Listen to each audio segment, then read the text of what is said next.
이 시간 함께 은혜 받으실 하나님의 말씀 누가복음 17장 1절로 19절까지 말씀입니다. 누가복음 17장 1절로 19절까지 말씀. 다 찾은 줄 알고 제가 말씀 봉독해 올리겠습니다. 예수께서 제자들에게 이르시되 실족하게 하는 것이 없을 수는 없으나 그렇게 하게 하는 자에게는 화로다.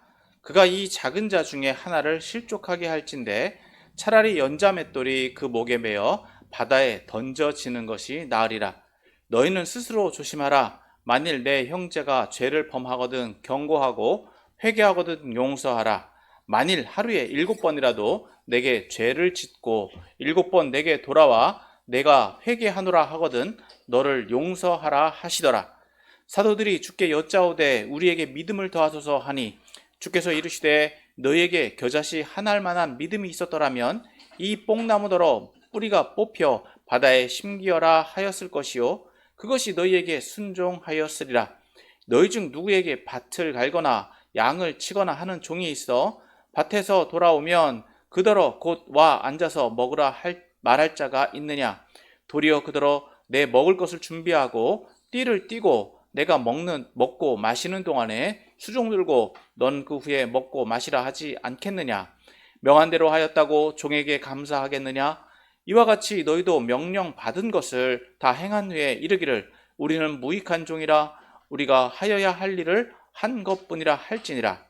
예수께서 예루살렘으로 가실 때에 사마리아와 갈릴리 사이로 지나가시다가 한 마을에 들어가시니 나병 환자 10명이 예수를 만나 멀리 서서 소리를 높여 이르되 예수 선생님이여 우리를 불쌍히 여기소서 하거늘 보시고 이르시되 가서 제사장들에게 너희 몸을 보이라 하셨더니 그들이 가다가 깨끗함을 받은지라. 그 중에 한 사람이 자기가 나은 것을 보고 큰 소리로 하나님께 영광을 돌리며 돌아와 예수의 발 아래 엎드려 감사하니 그는 사마리아 사람이라. 예수께서 대답하여 이르시되 10사람이 다 깨끗함을 받지 아니하였느냐? 그 9은 어디 있느냐? 이 이방인 외에는 하나님께 영광을 돌리러 온 자가 없느냐 하시고 그에게 이르시되 일어나 가라 내 믿음이 너를 구원하였느니라 하시더라. 아멘. 할렐루야. 오늘로 거룩한 주일 예배 자리에 나오신 여러분을 환영하고 축복합니다. 오늘 함께 읽은 본문 말씀은 하나님 나라의 백성들이 어떤 삶의 자세 또 혹은 태도를 가져야 하는지에 대해서 말씀해 주고 있습니다. 함께 본문의 말씀의 의미를 살펴보고 은혜를 나누길 소망합니다. 오늘 읽은 본문 말씀은 크게 세 부분으로 나눠볼 수 있습니다. 먼저 1절에서부터 4절은 용서에 대해서 말씀하고 있고 또 5절에서 10절은 종의 역할에 대해서 말씀하고 있고 또 11절에서부터 19절은 나병 환자의 치료와 또 믿음과 은혜에 대해서 말씀해 주고 있습니다. 이제 본문의 의미를 좀 더 살펴보기를 원합니다. 먼저 1절에서부터 4절까지의 말씀을 보면 먼저 1절에서 밝히고 있듯이 이 말씀은 제자들에게 주시는 말씀입니다. 예수님은 제자들을 가르치시면서 이 말씀을 해주시고 계시는데 먼저 1절에서부터 4절의 말씀을 보면 이 내용은 두 가지라고 볼 수 있습니다. 먼저 1절에서부터 2절 말씀을 먼저 봅니다. 같이 읽습니다. 시작.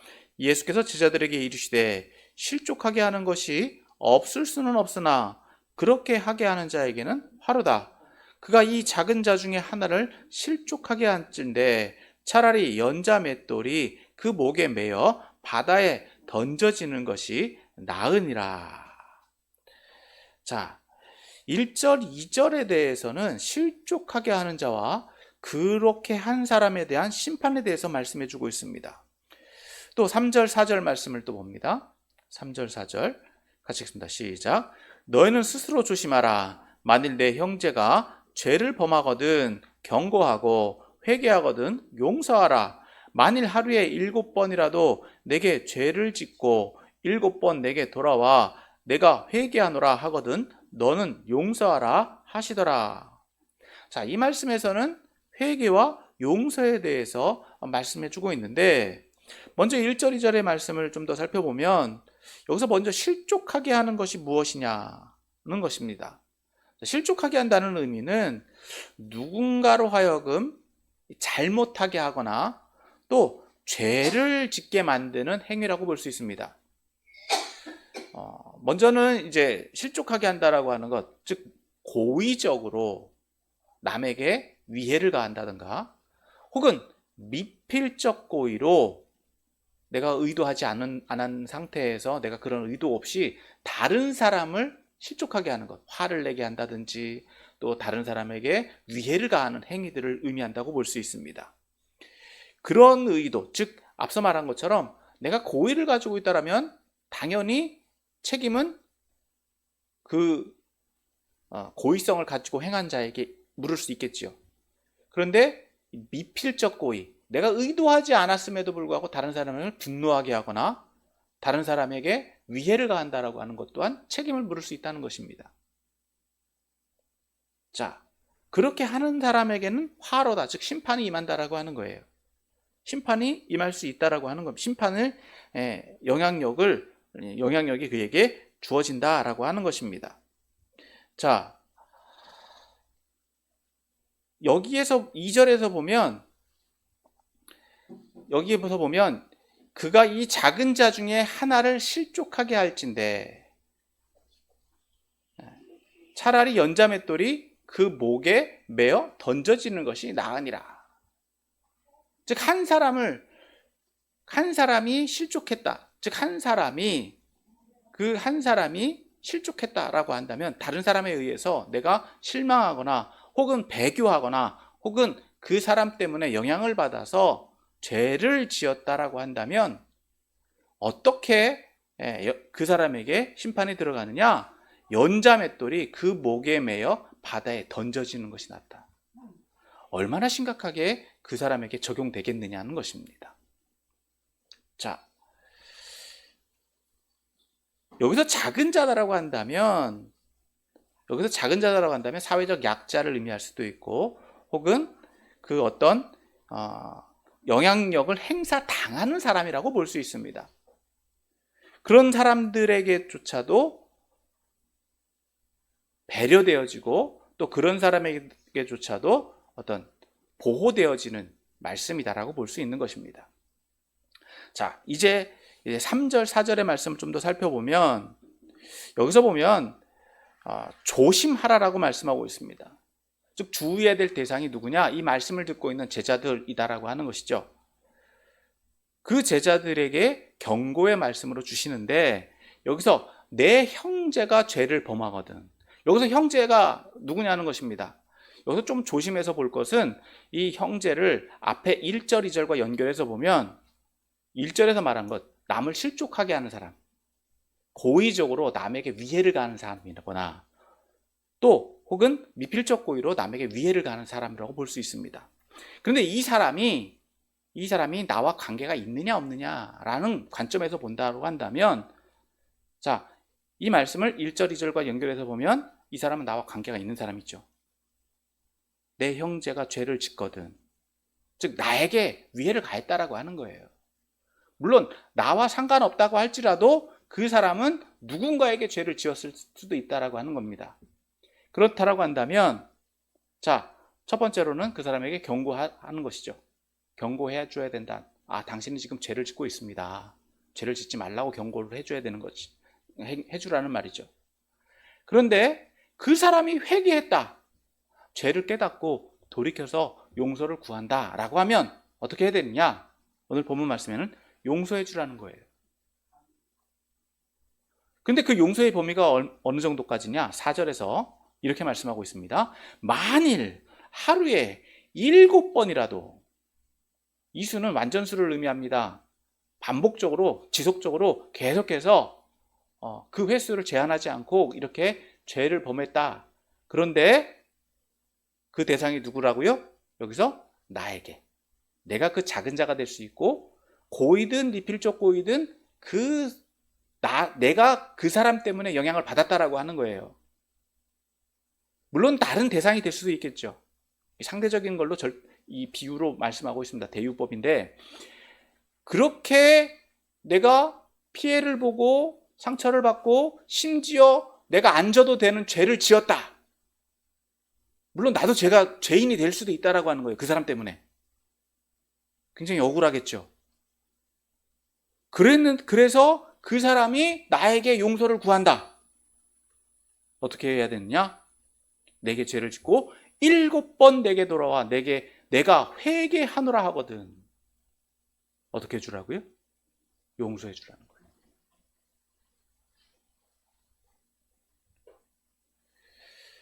앞서 말씀드린 것처럼 이 사람 때문에 내가 안 져도 되는 죄를 지었어요. 아니, 다른 사람 때문에 내가 피해를 봤어요. 억울하지 않습니까? 굉장히 억울하죠. 이거는 그 당시나 지금이나 이런 경우들이 상당히 많습니다.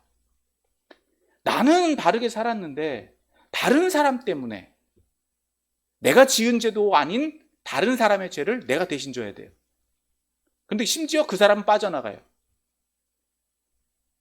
그런 경우들이 있지 않습니까? 그건 예나 지금이나 동일하다라고 하는 거예요. 그런데 그 사람은 죄값을 치르지 않아요. 그래 놓고 나한테 와서는 미안해 라고 하면 어떻게 해야 되느냐는 거예요. 죄값은 그 사람은 안 치고 나만 치렀다라고 한다면 어떻게 해줘야 되느냐? 용서해 주라는 거예요.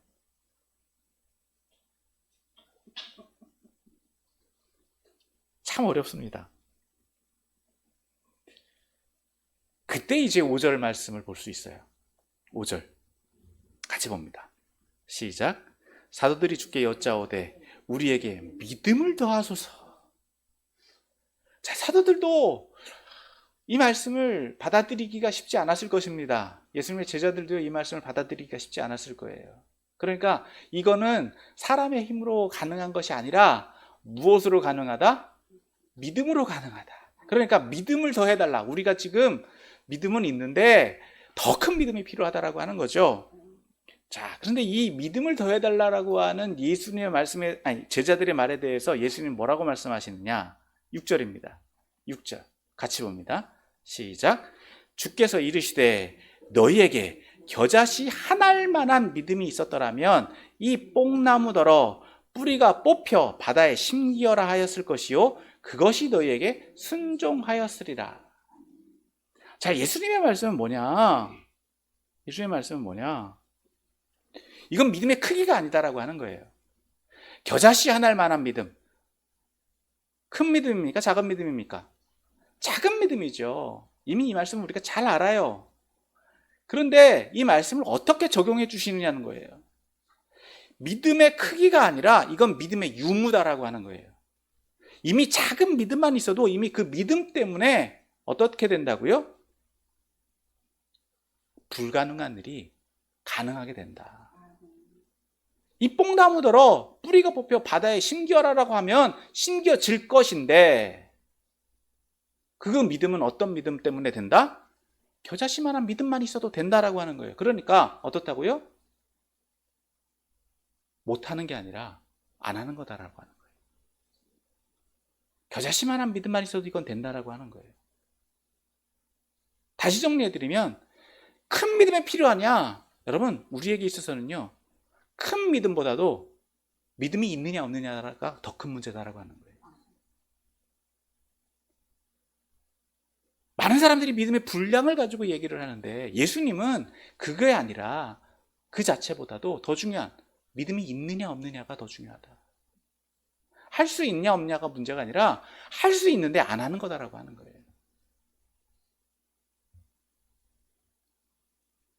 그래서 계속해서 예수님은 이제 7절에서부터 10절의 말씀으로 이것을 보충해서 설명해 주십니다. 자, 7절에서 10절 말씀, 앞서 말씀드린 대로 이 말씀은 종의 비유죠. 자, 다시 한번 읽어드리면 너희 중 누구에게 밭을 갈거나 양을 치거나 하는 종이 있어 밭에서 돌아오면 그대로 와 앉아서 먹으라 할 자가 있느냐? 도리어 그대로 내 먹을 것을 준비하고 띠를 띠고 내가 먹고 마시는 동안에 수종 들고 너는 그 후에 먹고 마시라 하지 않겠느냐? 명한 대로 하였다고 그 종에게 감사하겠느냐? 이와 같이도 너희도 명령받은 것을 다 행한 후에 이르기를 우리는 무익한 종이라. 우리가 하여야 할 일을 한 것뿐이라 할 것이니라. 자, 이 말씀 어려운 말씀입니까? 이해가 되시죠? 종들이 있다라고 한다면 그 종들이 힘든 일을 하고 밭에서 나를 위해서 힘든 일을 하는 것 당연하다, 당연하지 않다? 당연하다는 거예요. 그런데 주인이 돌아왔어요. 주인도 같이 일을 하고 돌아왔는데 밥은 누가 차려야 된다고요? 종이 차려야 되는 거죠. 종이 나 힘든 일 하고 왔으니까 내가 먼저 밥부터 먹고 주인 차려드릴게요. 이렇게 하는 종이 있다고요?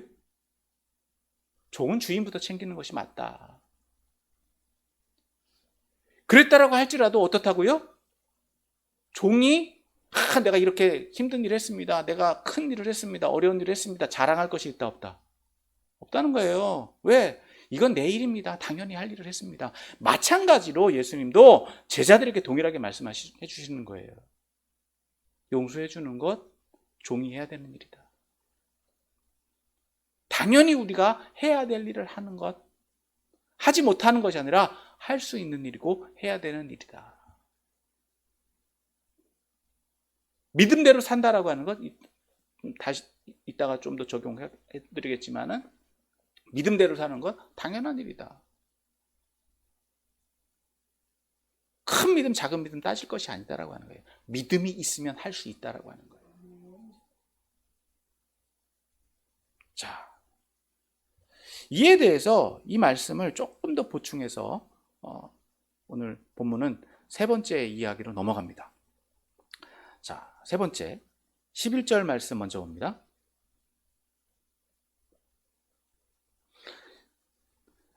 11절부터 13절까지 같이 말씀 봅니다.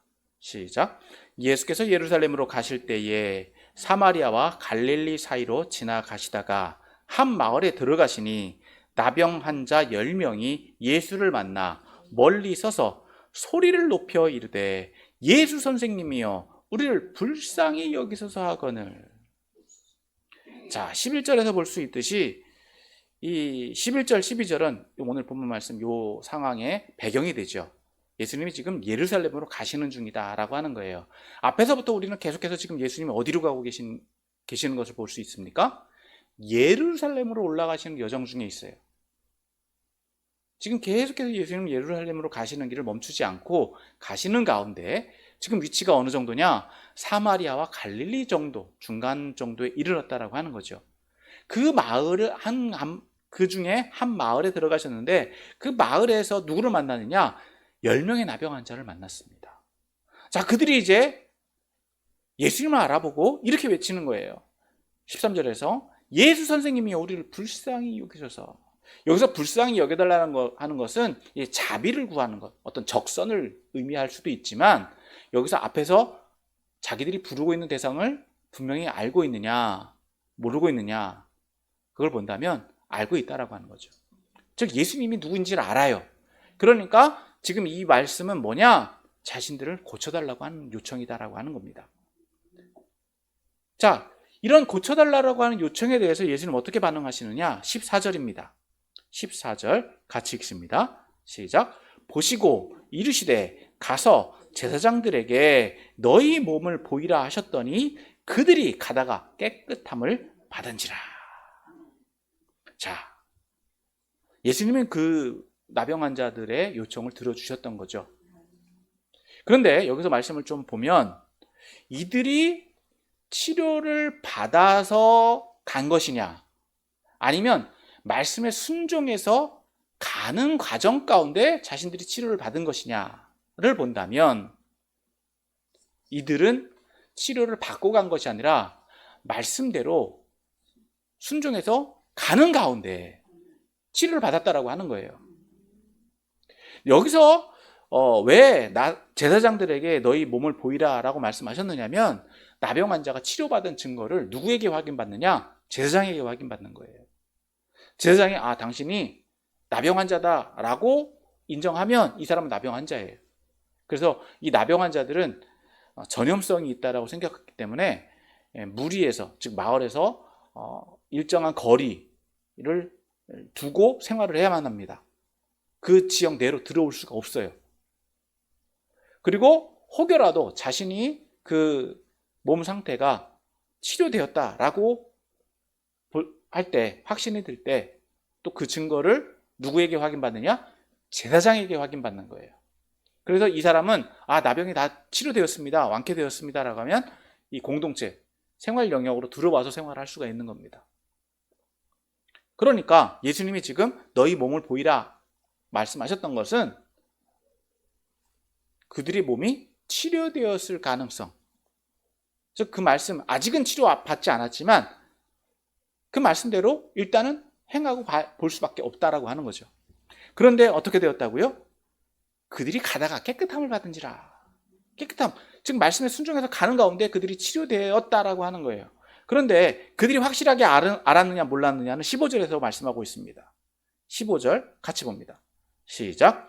그 중에 한 사람이 자기가 나은 것을 보고 큰 소리로 하나님께 영광을 돌리며 돌아와. 자, 10명이 치료를 아직 받지 못했지만 똑같이 제사장들에게 자기 몸을 보여주려고 출발했습니다. 그런데 그들 다 치료받았다라고 하는 거예요. 그런데 그것을 깨달은 사람, 그 10명 중에 한 사람은 자신이 내가 치료받았구나라고 하는 것을 깨닫고 어떻게 행했느냐? 그 가던 길을 돌이켜서 하나님께 영광을 돌리면서 돌아왔다라고 하는 거죠. 누구에게로 돌아왔냐? 예수님께로 돌아왔습니다. 16절 말씀 또 봅니다. 시작. 돌아와 예수의 발 앞에 엎드려 감사하니 그는 사마리아 사람이라. 누구 때문에 치료받았습니까? 예수님 때문에 치료받았다라고 하는 거죠. 지금 여기 이 나병 환자들은요, 스스로 치료될 수도 있는 경우도 없고 자신들은 치료할 수 있는 능력도 없습니다. 단지 그들은 예수님의 말씀에 순종했을 따름입니다 라고 하는 거예요. 10사람 모두 기적을 체험했고 그 기적의 기회가 그들에게 동일하게 주어졌습니다. 근데 그것을 체험했을 때 그것을 확신하고 그것에 대해서 그것이 은혜다라고 하는 것을 인정하고 감사를 표한 사람은 몇 명? 한 명이다라고 하는 거예요. 심지어 그 사람은 누구다? 사마리아 사람. 여러분, 우리가 잘 알고 있는 것처럼, 이미 살펴본 것처럼 그 당시에 사마리아 사람들은요, 무시당하는 사람들이에요. 인정받지 못하는 사람이에요. 사회적 약자에 해당한다라고 볼 수 있습니다. 그 사람이 치료받았다라고 하는 것, 아니 오히려 여기 남은 사람들은 어떤 사람들로 볼 수 있느냐? 유대인들로 볼 수도 있습니다. 그 10명이 다 사마리아 사람이 아니라 앞서 말씀드린 것처럼 예수님이 지금 지나가시는 지역이 사마리아와 갈릴리 사이다라고 하는 것은 이 10명의 이 나병 환자들은 사마리아인과 유대인이 섞여 있다라고 하는 거예요. 어쩔 수 없이 사회적으로 소외된 사람들이 모여 있을 수밖에 없는데 그 중에서 은혜를 알고 돌아온 사람은 누구밖에 없다? 사마리아 사람밖에 없다라고 하는 거예요. 유대인들은 어떻다고요? 은혜를 안다 모른다. 오늘 이것을 상징적으로 말씀해서 보여주고 있어요. 물론 여기에 여러 가지 사설들을 붙일 수 있습니다. 예수님 말씀대로 제사장에게 가서 확인해야 되는 거 아니겠습니까? 확인하고 돌아왔겠죠. 이렇게 말할 수도 있습니다. 그런데 오늘 본문에서 이 말씀을 좀 더 보면 그렇지 않았다라고 하는 것을 확인할 수 있어요. 자, 17절, 18절 말씀 봅니다. 17절, 18절 같이 봅니다. 시작. 예수께서 대답하여 이르시되 10사람이 다 깨끗함을 받지 아니하였느냐? 그 9은 어디 있느냐? 이 이방인 외에는 하나님께 영광을 돌리러 온 자가 없느냐 하시고. 예수님 분명히 몇 명이 치료받았다고요? 10명이 치료받았다. 10명이 은혜를 체험했다라고 하는 거예요. 그런데 그 은혜에 대해서 그 은혜를 깨닫고 돌아온 사람은 누구밖에 없다고요? 한 사람밖에 없다는 거예요. 심지어 이 사람은 어떤 사람이라고요? 사마리아 사람이다. 유대인들이 무시하고 유대인들이 인정하지 않는 이 사람, 그 사람만 은혜를 알고 있다라고 하는 거예요. 예수님의 이 말씀에서 보면 유대인들에 대한 안타까움이 담겨져 있다는 거예요. 당시 유대인들은 그래도 좀 말씀을 알고 그래도 좀 믿음대로 살려고 했던 사람들이다라고 볼 수도 있는 겁니다. 어떻게 보면 예수님은 그들에게 기대를 하셨을 수도 있다. 좀 믿음이 있지 않냐? 믿음대로 살려고 했지 않겠느냐? 그래도 유대인이니까 나병 환자다라고 할지라도. 그런데 그럼에도 불구하고 치료받았음에도 불구하고 하나님께로 돌아온, 즉 예수님께로 돌아와 하나님께 영광을 돌린 사람은 한 명밖에 없더라. 기적을 체험하는 것과 하나님 나라를 누리는 것과는 다르다라고 하는 거예요. 이것을 어떻게 할 수 있느냐? 19절입니다. 19절 같이 또 봅니다. 시작. 그에게 이르시되 일어나 가라. 내 믿음이 너를 구원하였느니라. 앞서 말씀드린 것처럼 기적을 체험하는 것과 구원받는 것은요, 구분될 수 있다라고 하는 거예요. 믿음이 없어도요, 기적을 체험할 수 있어요. 이 말씀에 의하면 기적은요, 기회가 주어지면 누구라도 체험할 수 있다라고 하는 거예요. 내가 요구하면 기적을 체험할 수도 있다라고 하는 거예요. 그런데 그것을 통해서 구원받느냐? 그렇지 않다라고 하는 거예요. 구원의 은혜를 누리는 사람은 누구다? 그 구원의 가치, 그 기적의 가치, 은혜의 가치를 아는 사람만 구원받는다라고 하는 겁니다.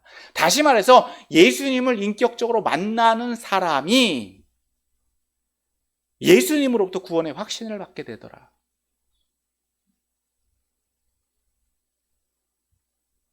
다시 말해서 기적을 또 많은 사람들이 같이 체험할 수도 있지만 그 가운데에서 구원의 은혜를 누리게 되는 사람은 소수일 수밖에 없다라고 하는 거예요.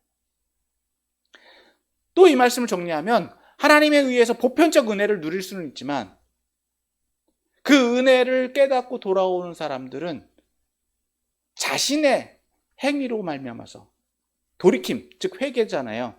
그 돌이킴을 통해서 그 구원의 가치를 누릴 수 있다라고 하는 거예요. 무조건 하나님께 책임을 전가하느냐? 여러분, 구원의 기회는 지금 10사람에게 동일하게 주어졌습니다. 근데 그 구원의 은혜를 누릴 수 있는 사람은 어떤 사람?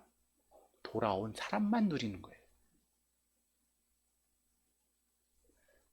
복음을 전하는 것도 똑같이 동일하다라고 하는 거죠. 복음은 누구에게나 동일하게 증거됩니다. 그리고 그것을 통해서 은혜도 받고요, 체험도 하죠. 그런데 어떤 사람만 구원받는다고요? 돌아온 사람만, 그 은혜를 누리는 사람만, 감사를 표한 사람만, 자신을 구원하신 분이 누구다라고 하는 걸 인정하는 사람만 구원받는다라고 하는 거예요. 자, 이걸 조금 더 제가 적용까지 나갔지만 조금 더 우리에게 이 말씀을 가지고 좀 폭을 좀 좁혀서 적용을 해보면 크게 3가지로 적용할 수 있을 것입니다. 첫 번째, 먼저 용서는요, 앞서 말씀드린 것처럼 쉬운 일이다, 어려운 일이다. 어려운 일이에요. 근데 할 수 있다, 없다? 할 수 있다는 거예요. 그리고 그것은 당연한 일이다, 당연하지 않은 일이다. 당연한 일이다. 그런데 어려워요. 근데 그것을 어떻게 할 수 있느냐? 첫 번째, 하나님의 주권을 인정할 때 가능하다라고 하는 거예요. 하나님의 주권을 인정할 때 우리는 용서할 수 있어요. 우리 힘으로는요, 용서가 안 돼요. 여러분, 나에게 상처를 주고 내가 안 져도 되는 죄를 짓고, 심지어 내가 짓지도 않은 죄가 나에게 전가가 될 때도 있어요. 엄청나게 억울하잖아요. 엄청나게 억울해요. 근데 그 사람은 나에게 용서를 구해. 이 내 마음에 쌓여있는 화가 씻겨지겠느냐는 거예요. 쉽지 않은 문제입니다. 그런데 앞서 말씀드린 것처럼 나에게 용서를 구하는 사람은 우리는 용서할 수 있어야 된다.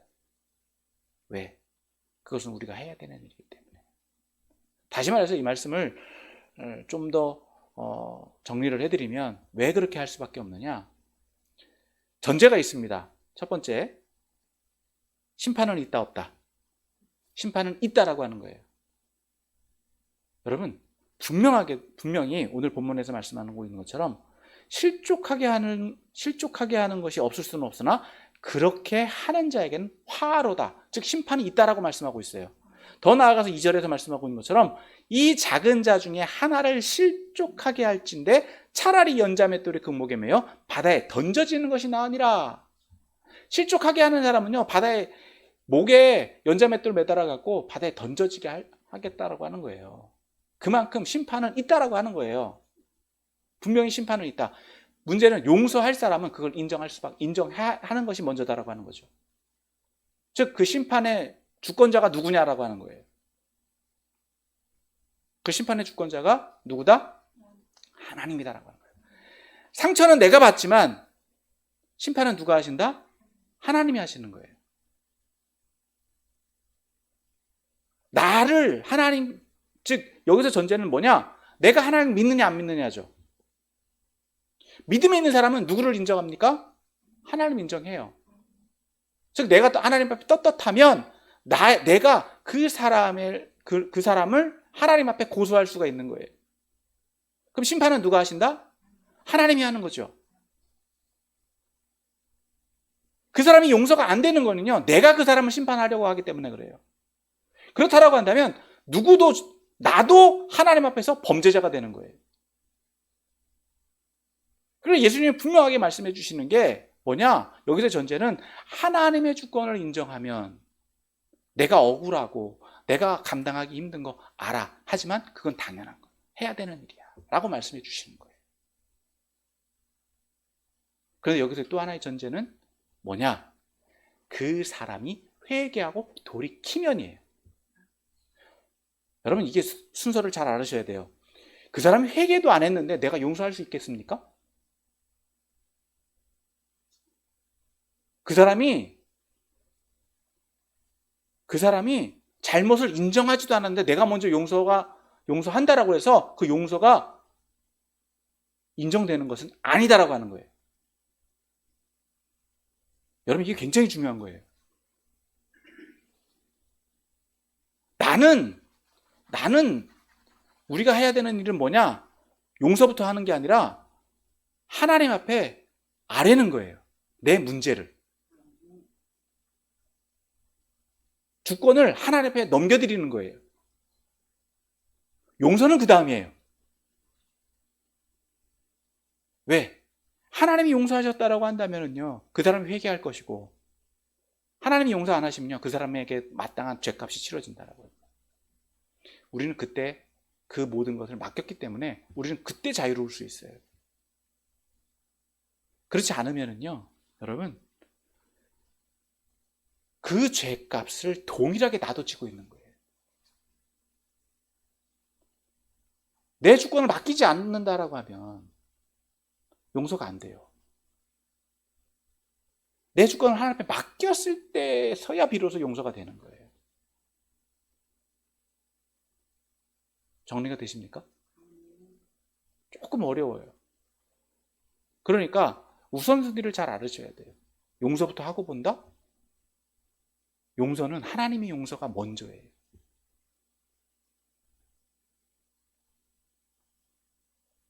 정말 어려운 문제고 이 순서를 잘 알으셔야지 우리가 진정한 용서를 할 수 있어요.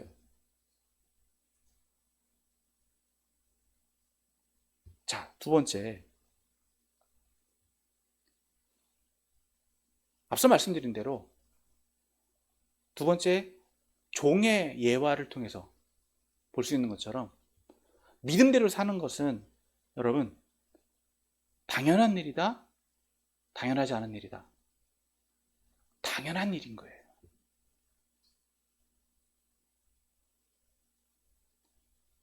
굉장히 어려운 것처럼 보이지만 이것을 우리가 앞서 말한 것처럼 우리의 위치가 하나님의 주권을 인정하는 위치라고 한다면 우리의 위치는 어디에 있다고요?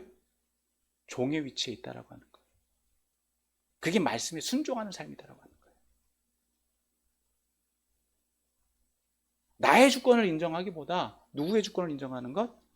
하나님의 주권을 인정하는데 먼저 가 있다라고 한다면 그 말씀, 내가 처하는 상황이 어떻게 보면 굉장히 불합리할 때가 있어요. 불합리하다고 느낄 때도 있고 굉장히 이것은 억울하다고 느껴질 때도 있어요.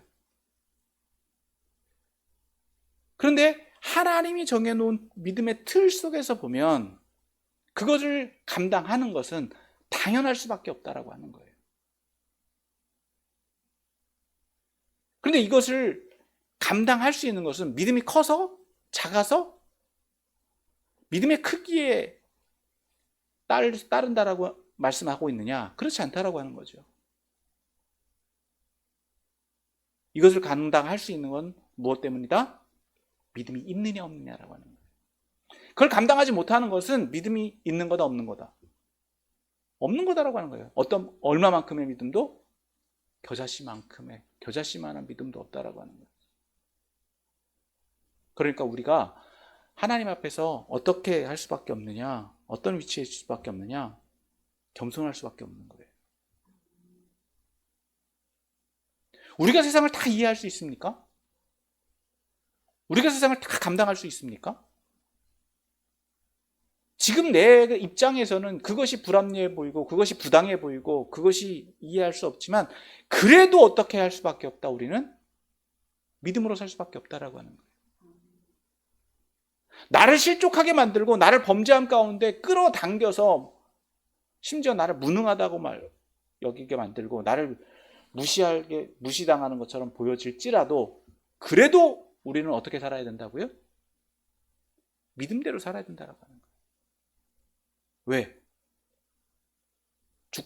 우리의 주권은 누구에게 맡겼기 때문에? 하나님께 맡겼기 때문에. 우리가 하나님의 종이지 사람의 종이냐라고 하는 거예요. 간혹 가다 보면 이런 말씀을 하시는 분들이 있죠. 앞서 1절에서 본 것처럼 내가 누구 때문에 이렇게 사는지 알아? 다른 사람 탓을 합니다. 다른 사람 탓할 이유가 없다. 없다는 거예요. 자기가 그렇게 살고 싶어서 사는 거예요. 그러니까 앞서 말한 것처럼 그 사람의 죄값이 다른 사람 때문에 내가 비록 그렇게 했다 할지라도 그 죄값은 누가 진다는 거예요? 내가 질 수밖에 없다는 거예요. 그러니까 우리가 그 죄값으로부터 벗어나기 위해서는 어떻게 살아야 된다? 반대로 보면 누가 뭐라고 해도 나는 믿음대로 산다라고 하는 거예요. 어떻게 보면 세상에서 보면 굉장히 고리타분하고 굉장히 답답해 보일 수 있어요. 굉장히 고지식해 보일 수 있어요. 그래도 앞서 말씀드린 것처럼 우리는 누구 종이기 때문에? 하나님 종이기 때문에. 우리의 주권을 누구에게 맡겼기 때문에? 하나님께 맡겼기 때문에. 그것을 인정하면 우리는 그렇게 살 수밖에 없다라고 하는 거예요.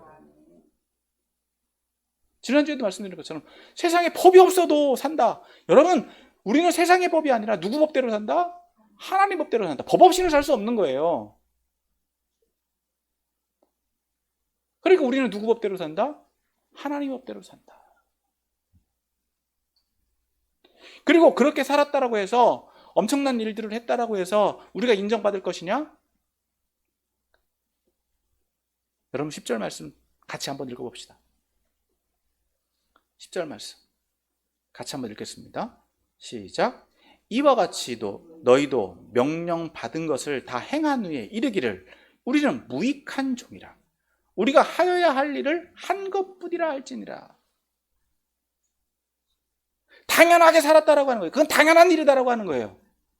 다른 사람들에게 당신 믿음 좋습니다. 당신 엄청난 일을 했군요. 여러분 종이다라고 한다면요, 하나님이 그렇게 당신에게 그런 사명을 주셨다 라고 하면은 그 일을 하는 것이 옳다 그르다 당연하다라고 하는 거예요. 그 일을 엄청나게 했다라고 해서 다른 사람들보다 엄청나게 대단한 일을 했다라고 해서 칭찬받을 것이냐? 칭찬받을 수도 있겠죠. 하지만 그 사람은 뭐라고 말할 수밖에 없다는 거예요? 이건 내 사명이기 때문에, 하나님 나에게 맡겨주신 일이기 때문에 나는 그 일을 할 수밖에 없었습니다.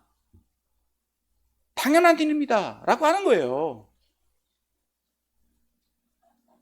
영광은 누가 받으실 수밖에 없다는 거예요? 하나님이 받으실 수밖에 없다라고 하는 거예요. 앞서 말씀드린 것처럼 주권을 누구에게 돌려야 된다? 하나님께 돌려야 된다라고 하는 거예요. 이것을 통해서 세 번째도 동일하게 적용할 수 있다라고 하는 거예요. 여러분, 세 번째 어떤 사건입니까? 10명의 문둥병자가 치료받았습니다. 근데 누구만? 한 사람만. 다시 말해서 이것은 구원의 은혜와 감사에 대한 이야기예요. 여러분, 나병 환자, 세상에서 나병 걸려가지고요, 세상에서 쫓겨나고 분리되어지고 일상에 들어오지도 못하는 그런 상황에 있었습니다. 근데 예수님 때문에 치료받았잖아요. 그런데 감사를 표한 사람은 어떤 사람? 사마리아 사람. 한 사람밖에 없다는 거예요. 여러분, 세상에서 무시당하고 무능하다라고 할지라도 여러분, 그래도 하나님 앞에서 인정받는 사람 누구라는 거예요? 감사하는 사람만 인정받는다는 거예요. 돌아온 사람만 구원받는다라고 하는 거예요. 여러분, 세상의 직분, 명예, 그런 것보다 더 중요한 건 뭐냐? 구원받는 것이 더 중요하다라고 하는 거예요. 어떻게 살았든지, 어떤 사회적 지위가 있든지, 부유하든 가난하든 중요한 건 무엇이냐? 구원받느냐는 거예요. 어떤 사람이 구원받는다고요? 그 구원의 은혜를 깨닫는 사람. 즉, 누구를 인정하는 사람? 예수님을 인정하는 사람. 자기가 지금 치료받은 것, 자기 능력으로 치료받았다고요? 자기 힘으로 치료받았다고요? 여러분, 우리가 착각해서는 안 돼요. 여러분, 이 시대가 잘 먹고 잘 사는 사회가 되었습니다. 인간적인 노력들이 있었죠. 피땀 흘렸죠. 많은 희생들이 있었죠. 헌신들이 있었죠. 근데 그게 누구 때문이냐는 거예요.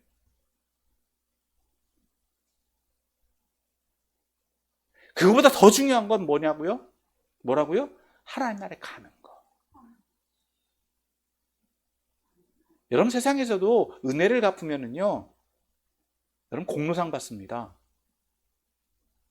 뉴스에 나와요. 칭찬받아요. 그런데 하나님 앞에는